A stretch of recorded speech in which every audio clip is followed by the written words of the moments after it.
திருப்பரங்குன்றம் மலை முருகப்பெருமானின் அருள் நிறைந்த தரிசன ஸ்தலம். ஆனால் இங்கு மறைந்து கிடக்கிறது ஒரு ஆன்மீக புலமை புயல். மச்சமுனி சித்தர். பிறப்பு மச்சமுனி ஆடி மாதம் ரோகிணி நட்சத்திரத்தில் பிறந்தார். புராணம் சொல்கிறது, சிவன் உமாவுக்கு உபதேசித்த போது ஒரு மீன் அதை கேட்டது. அந்த அறிவை முழுமையாக புரிந்த மீன் பிறந்து மச்சமுனியாக ஆனார். ஆசிரியர்கள் ஆசிரிப்பவர் சித்தர் பின்களீஸ்வர் அன்பால் வளர்க்கப்பட்டார். பின்னர் காகப்பு சுண்டர் அவரை வழிநடத்தினர். ஆரோகணம் சாதனைகள் மச்சமுனி வாசியோகம் மூலம் 12 வருடங்கள் கடைபிடித்து அஷ்டம் சித்திகள் 8 சிறந்த திறன்கள் பெற்றார்.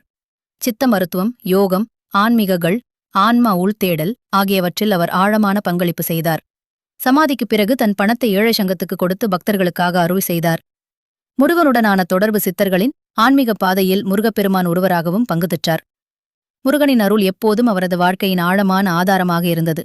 சமாதி தங்குவதின் கலை மச்சமுனி ஜீவ சமாதி பெற்ற இடம் திருக்காசி விஸ்வநாதர் கோயில். மேலே தண்ணீர் குளத்தோடு இருக்கும் திருப்பரங்குன்றத்தில்தான். இங்கு இன்று பல பக்தர்கள் வந்து மனதின் சாந்தி, நீண்ட ஆயுள், ஆன்மீக சிகர மகிழ்வு பெறுகிறார்கள். முருகப்பெருமான் அருள் புனித விசேஷம். சமாதிக்கு அருகிலுள்ள புனித குளத்தில் ஒரு வெள்ளை மீன் தோன்றி தயிர் வழங்கும் பக்தர்களின் மனநிலையை மாற்றி பாவங்களை நீக்குவதாய் நம்பப்படுகிறது. இந்த ஆன்மீக கதை உங்களுக்கு பிடித்திருந்தால் லைக் செய்யவும், உங்கள் எண்ணங்களை கமெண்டில் பகிரவும். இவ்வாறான அறிவுபூர்வ கதைகள் வேறு 2 ஷேர் செய்யவும். முருகப்பெருமான் அருள் எப்போதும் உங்களோடு